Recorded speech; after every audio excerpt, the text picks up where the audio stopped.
Most people assume the gemstone market is built in visibility, the stones everyone recognizes, the names that repeat across auctions, collections, and history. But that's not where the real shift is happening. It's happening in places that don't scale easily, in materials that don't behave predictably, in stones that resist being classified the way the market expects. Some of them exist in only one place. Some of them change depending on how they are seen. Some of them form only if nothing goes wrong, and one of them doesn't appear to follow a repeatable pattern at all. This is not a list of the most famous gemstones. It's a closer look at the ones that are beginning to change how rarity is understood, starting with a stone that was never meant to stand out. Ranked 10th, Kyanite, the stone that was never meant to impress. At first glance, Kyanite doesn't appear to belong in high-end gemstone conversations. It doesn't command attention through brilliance. It doesn't carry the historical authority of sapphire or emerald. And for decades, it remained quietly positioned at the edge of the market, studied by specialists, collected in small circles, but rarely elevated into the kind of portfolios associated with high-net-worth collectors. But that surface-level reading leaves out the one detail that matters most. Kyanite does not behave like a standard gemstone.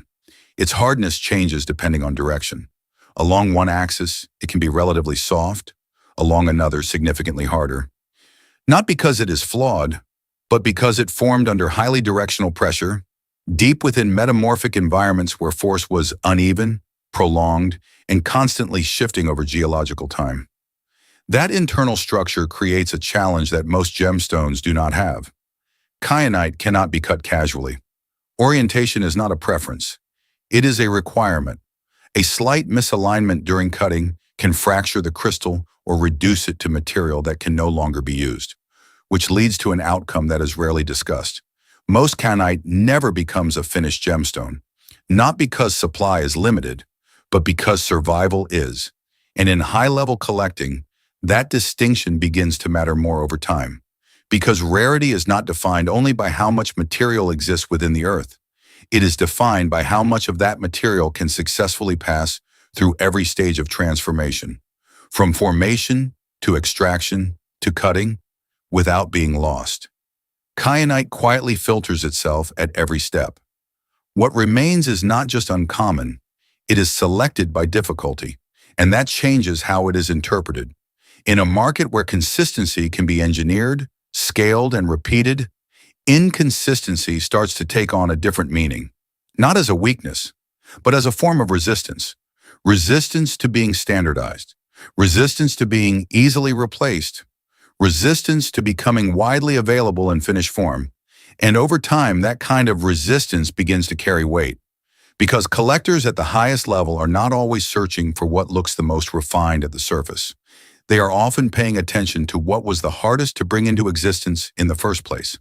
Kyanite was never designed to impress immediately, but for those paying attention to how difficulty shapes rarity, it is no longer being overlooked. And this is where the shift begins to take form, because once attention moves towards stones that survive pressure, rather than those that simply display perfection, the hierarchy does not collapse, it adjusts, quietly. Ranked 9th. Charoite, the stone that exists in only one place. There are gemstones that are rare, and then there are gemstones whose rarity is controlled by something even more restrictive than demand, recognition, or extraction difficulty. Location. Charoite belongs entirely to that second category. It is not found across multiple countries. It does not appear in parallel geological belts, and it does not offer the market a second origin when pressure begins to build. Charoite exists in only one known place on Earth, a remote area in Siberia near the Kara River, where an unusually specific geological sequence produced a material that still resists easy comparison. For decades, that fact kept Charoite in a strange position. It was visually unforgettable, but geographically trapped, known but never fully scalable, admired but never widely normalized.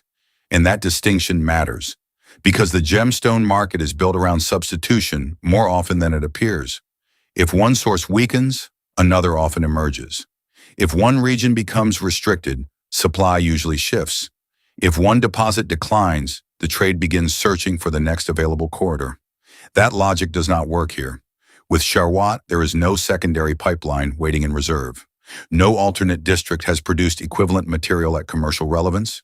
No parallel discovery has stepped in to reduce dependency on its original location. The stone remains tied to a single geological circumstance, and that circumstance has never been meaningfully repeated anywhere else. Its formation is part of what makes that so difficult. Charoite is associated with a rare interaction between metamorphic and metasomatic processes, where heat, pressure, chemistry, and host rock conditions aligned within a very narrow window. The result is not simply a purple gemstone, it is a dense visual record of confinement and alteration. Swirling violet structure, fibrous movement, and internal patterning that looks almost too deliberate to be natural. But the visual identity is only part of the story. What gives Charoite its long-term gravity is the absence of replacement. Because once a gemstone is tied to only one origin, rarity stops being abstract. It becomes logistical. It becomes territorial. It becomes finite in a way that collectors understand immediately. Not as a trend, not as a temporary shortage, but as a closed map. And high-level collectors tend to pay close attention when a gemstone cannot expand beyond the border that created it. Charoite does not compete with classic stones through brilliance, prestige, or historical hierarchy. It competes through confinement, through the reality that its existence is inseparable from one location, one geological story, and one limited zone of access. And once that becomes clear, the question starts to change. It is no longer whether Charoite is rare, it is whether a stone with no second source can remain overlooked for very long. Ranked 8th, Tanzanite, the stone that refuses to stay the same. After a gemstone becomes defined by where it exists, the next shift is harder to recognize. Not where it is found, but how it is seen. Tanzanite sits precisely at that intersection. At first glance, it appears straightforward. A deep blue gemstone, often compared to sapphire, occasionally described as more vibrant, more modern, or more accessible. But that description only holds from a single angle. Rotate the stone. The color begins to move. Blue shifts toward violet. Violet deepens into flashes of burgundy. In certain orientations, tones appear and disappear entirely, not because of lighting alone, but because Tanzanite does not present a single identity. It carries multiple. This is not a surface effect. It is structural. Tanzanite exhibits strong pleochroism, the ability to display different colors depending on the direction from which it is viewed. That behavior is locked into its crystal structure, formed under a very narrow set of metamorphic conditions near Mount Kilimanjaro. What makes this important is not the color itself. It is the instability of perception. Because most gemstones are evaluated based on consistency. One color, one appearance, one predictable response under light. Tanzanite resists that framework. It cannot be fully understood from a single position, and that creates a subtle shift in how it is experienced. Not as an object that is observed, but as an object that changes during observation. Over time, this distinction begins to matter, because in high-level collecting, stones that behave consistently are easier to compare, easier to classify, and easier to standardize. But stones that resist consistency require attention. They demand movement. They reward inspection. They reveal different aspects depending on how they are handled, viewed, and understood. And that changes the relationship between the stone and the collector. Tanzanite does not simply present value. It negotiates it through perception. At one angle, it appears calm and familiar. At another, it becomes something less stable, less predictable, and more difficult to define within traditional categories. And in a market that often favors clarity and repeatability, that kind of instability begins to stand out, not as a flaw, but as a form of complexity that cannot be reduced to a single impression, which is why, over time, stones like Tanzanite begin to occupy a different space, not replacing what came before, but challenging how it is evaluated. Because once perception itself becomes variable, certainty becomes harder to maintain. And when certainty begins to shift, so does the way rarity is understood.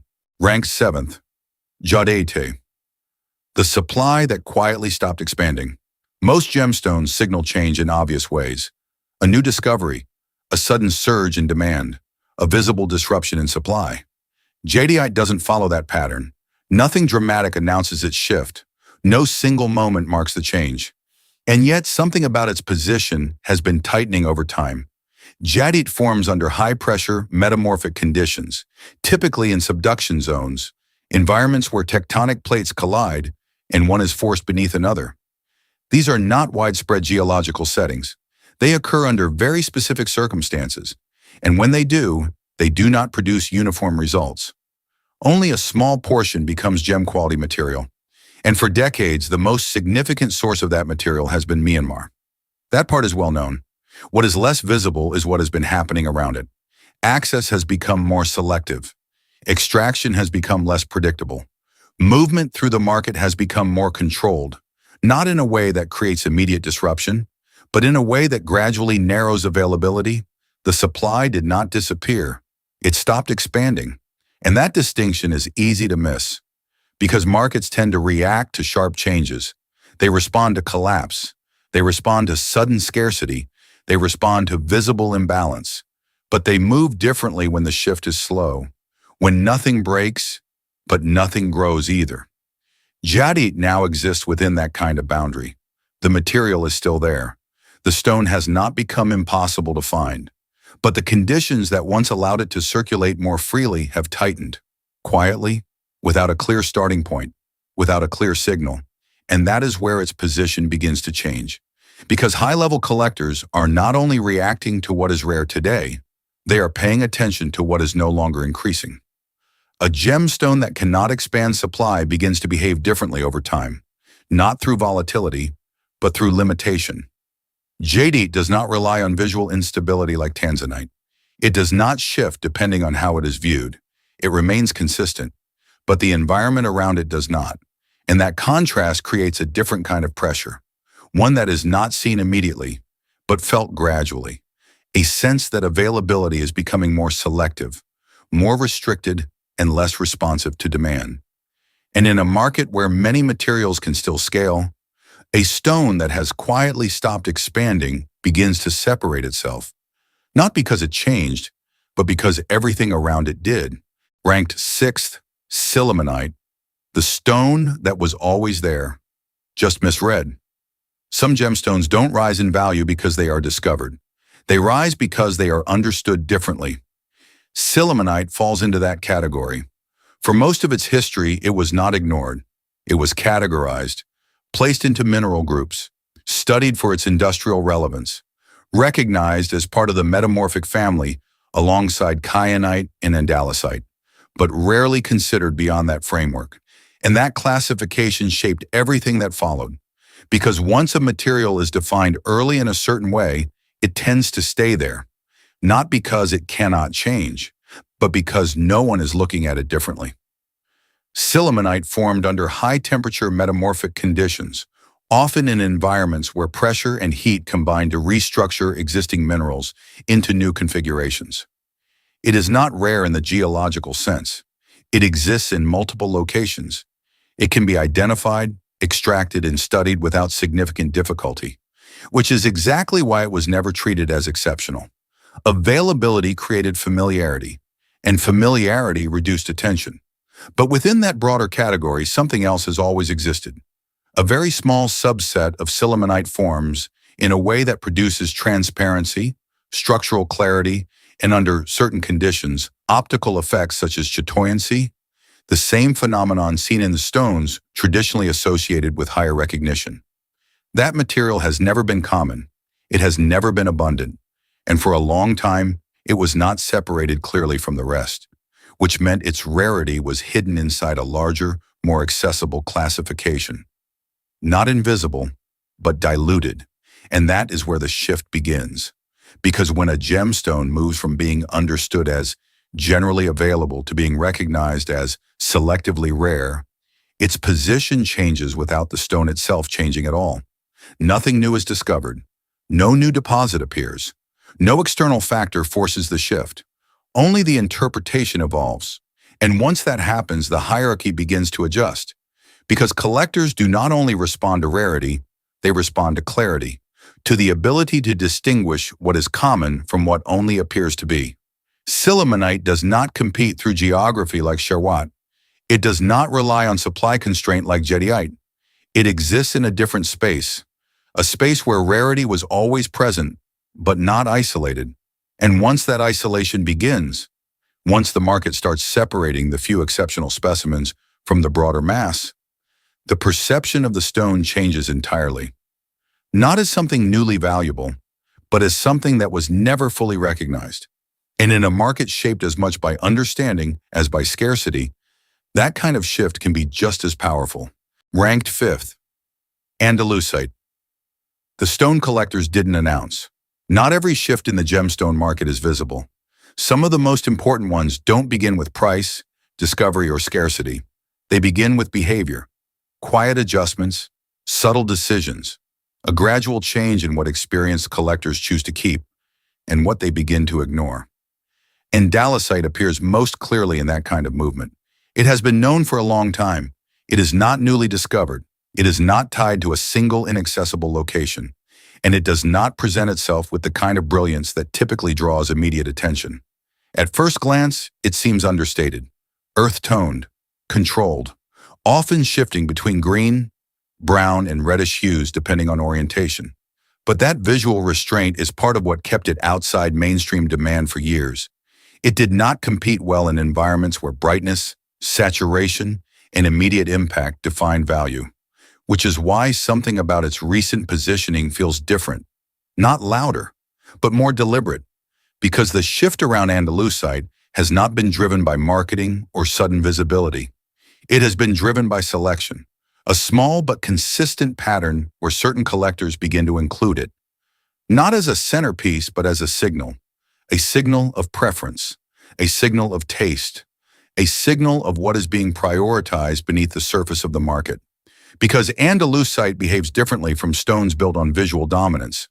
Its strength lies in pleochroism that is more subtle than dramatic, a controlled transition of color that requires attention to notice fully. It does not reveal itself immediately. It rewards observation. And that distinction matters at higher levels of collecting. Because once collectors move beyond acquiring what is obvious, they begin to look for what is not immediately accessible. Not rare in the conventional sense, but selective in how it is perceived. And that is where Andalusite begins to occupy a different space, not competing against traditional high-visibility gemstones, but existing alongside them as a quieter indicator of discernment, a stone that does not demand recognition, but reflects it. And over time, patterns like this become easier to see, not through public trends, but through absence, through the stones that begin to appear more frequently in certain collections, without being discussed openly, and through the ones that remain overlooked by those still following older definitions of value. Andalusite does not redefine the market through scarcity alone. It does so through behavior, through the subtle shift in what experienced collectors choose when recognition is no longer the priority. And once behavior begins to change, the rest of the market tends to follow. Slowly. Ranked fourth, Rhodochrosite. The stone most people will never see in its true form. Some gemstones are difficult to find, others are difficult to reach.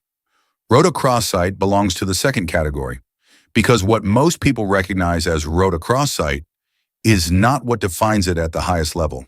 The banded pink material, often opaque, widely available in small decorative pieces. That is only one expression of the mineral, and it is the most accessible one. But the form that changes how rhodochrosite is understood looks entirely different. Transparent, deeply saturated, capable of interacting with light in a way that feels closer to fine gemstones than to ornamental material. That version exists, but rarely enters the market, not because it doesn't form, but because it almost never reaches circulation. Gem-quality rhodochrosite is exceptionally limited, with some of the finest material historically coming from a small number of deposits in Argentina. Even within those locations, the percentage of crystals suitable for cutting into transparent gemstones is extremely low. Most material fractures, most remains opaque, most never qualifies, which creates a natural filter long before the stone is even seen. And what passes through that filter often doesn't move freely, High-quality specimens are frequently retained in private collections, held by institutions, or traded in controlled, low-visibility environments where access is selective, which introduces a different kind of boundary, not geological, not optical, but positional, because a gemstone can exist and still remain out of reach. Rhodochrosite operates within that space. It is known. It is studied. But its finest expression is rarely encountered outside of contexts where access is already restricted, and that changes how it is perceived over time. Because rarity that can be purchased behaves differently from rarity that must be accessed. One can be pursued, the other must be entered. And in high-level collecting, that distinction becomes increasingly important. Rhodochrosite does not rely on widespread recognition to define its position. It relies on separation, on the gap between what is visible to most and what is only available to a few. And that gap does not close easily, because it is not controlled by supply alone. It is controlled by movement, by who holds the material, by where it is shown, by whether it enters the market at all. Which means the question around rhodochrosite is not simply how rare it is, but how often its highest form is even allowed to be seen. And in a landscape where access itself becomes a filter, visibility begins to define value as much as scarcity. Ranked third, Tsavorite, the stone that only appears when conditions refuse to fail. In most geological environments, imperfection is tolerated. Pressure fluctuates, chemistry shifts, temperature drifts slightly outside ideal ranges, and yet minerals still form. Not perfectly, but sufficiently. Tsavorite does not belong to that system. It operates inside a boundary where tolerance is extremely low, where deviation does not weaken the outcome. It cancels it. This gemstone does not gradually lose quality as conditions change. It disappears. Its color alone requires a precise interaction between elements such as vanadium or chromium, introduced at exactly the right moment during formation. That interaction must occur within a narrow thermal window. Too low, and the structure never develops correctly. Too high, and it destabilizes before it can stabilize. At the same time, pressure must remain consistent enough to support crystal formation without fracturing it. And all of this must happen inside host rock, capable of sustaining that balance. Not once, but continuously. Because interruption is not absorbed, it resets the process. This is not a forgiving system, it is a dependent one. And that dependency creates a different kind of rarity, not based on how much material exists, but on how rarely conditions are allowed to remain uninterrupted long enough for something like this to form. What eventually becomes Tsavorite is not simply the result of geological activity, it is the result of sustained precision, across time, across pressure, across chemistry. Remove stability at any point, and the outcome changes completely, which means most environments never even come close. And even within the narrow regions where the conditions technically exist, primarily in parts of East Africa, the process still fails more often than it succeeds. What reaches the surface is not representative of abundance. It is the residue of alignment, a small number of crystals that pass through a sequence where nothing significant went wrong. And that changes how the stone is interpreted, because this is not material that improves with better cutting or better sourcing. Its limitation is built into its origin. Tsavorite does not scale, it does not expand, it does not respond easily to demand. It exists only where its conditions are maintained, and only for as long as they are, which introduces a different question. Not how rare it appears now, but how often a system like this can remain stable long enough to produce it again. Ranked second, Grunerite cat's eye. The structure that should not produce this effect. The effect appears first, a sharp line of light floating across the surface of the stone, moving cleanly as it is rotated. The kind of optical behavior typically associated with materials that form in highly organized, stable internal structures. That is where the expectation begins, and where this stone breaks it. Because Grunerite does not belong to that category, it forms as an amphibole mineral, often with a fibrous internal structure that is inherently unstable under conditions required for fine gemstone formation. In most cases, that structure prevents clarity. It disrupts light. It creates material that is unsuitable for cutting into anything precise. Under normal interpretation, it should not produce a clean optical phenomenon. It should scatter light. It should appear dull. It should resist definition. And yet, in rare cases, something else happens. The internal fibers align just enough, not perfectly, but sufficiently, to produce chatoyancy, a cat's eye effect that forms as light reflects across parallel structures within the stone, creating a distinct band that appears to move independently of the surface. The result looks controlled, intentional, almost engineered, but the structure that creates it is not, which creates a contradiction, because the visual outcome suggests order, while the internal reality suggests instability. And those two conditions are not supposed to coexist. In most gemstones, optical precision is a result of structural consistency, uniform growth, stable environments, predictable alignment at the microscopic level. Grunerite does not follow that model. Its formation is irregular. Its structure is fragile. Its internal organization is not designed to support optical clarity, which means when a clean cat's eye effect appears, it is not expected, it is not scalable, and it is not easily reproduced. The alignment required is too specific, too narrow, too dependent on variables that do not normally cooperate within this type of mineral, which makes each successful specimen less of a product and more of an exception. Not refined through process, but allowed through anomaly, and that changes how it is interpreted. Because this is not a gemstone that demonstrates what a material is capable of under ideal conditions. It demonstrates what can happen when a system produces a result it was not built to support. Grunerite cat's eye does not compete through recognition or consistency. It exists as a contradiction, a visible outcome that challenges the assumptions behind how gemstones are expected to behave. And when that kind of contradiction appears, not as theory, but as something that can be observed, it forces a different kind of attention, not based on rarity alone, but on the question it leaves behind. If this can happen, what else has been misunderstood? In first place, Musgravite, the stone that cannot be repeated. There is a point where rarity stops behaving like a spectrum, where it no longer sits on a scale of more or less, where it becomes something else entirely.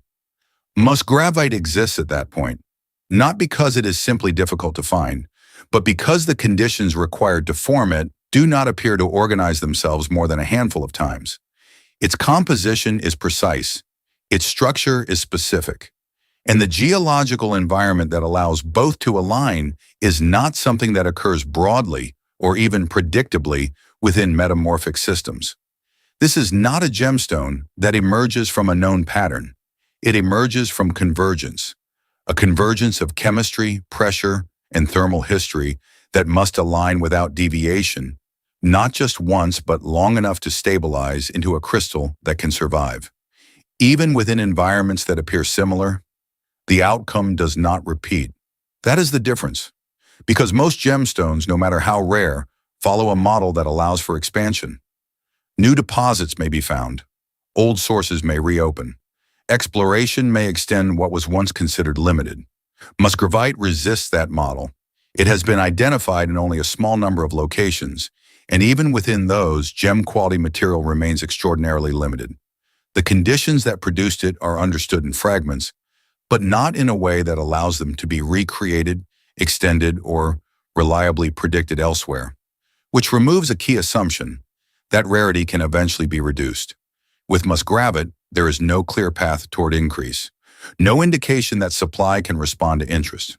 No evidence that similar environments will produce equivalent material at scale. And that shifts how the stone is interpreted. Because when a gemstone cannot expand, it no longer behaves like part of an active market. It becomes something closer to a fixed event, a geological outcome that has already occurred, and may not occur again in the same way. That is what separates Musgravite from stones that are simply scarce.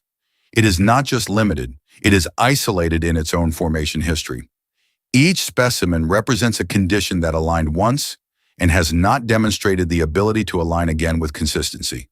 And in high-level collecting, that distinction carries weight beyond recognition, beyond demand, beyond visibility. because value at that level is often tied to what cannot be replaced. Not eventually, not approximately, not even theoretically. Musgravite does not compete, it does not scale, it does not repeat. And once that becomes clear, the entire hierarchy it sits within begins to feel less stable than it once did. What defines a gemstone is not always how it looks, or how often it appears, but how it comes into existence. Some are limited by where they form, some by how they are perceived, some by whether the conditions that created them can even happen again. And a few exist outside the idea of repetition entirely, because once rarity is no longer measured by quantity, but by the absence of a second chance, the structure of the market begins to feel different, not unstable, but incomplete.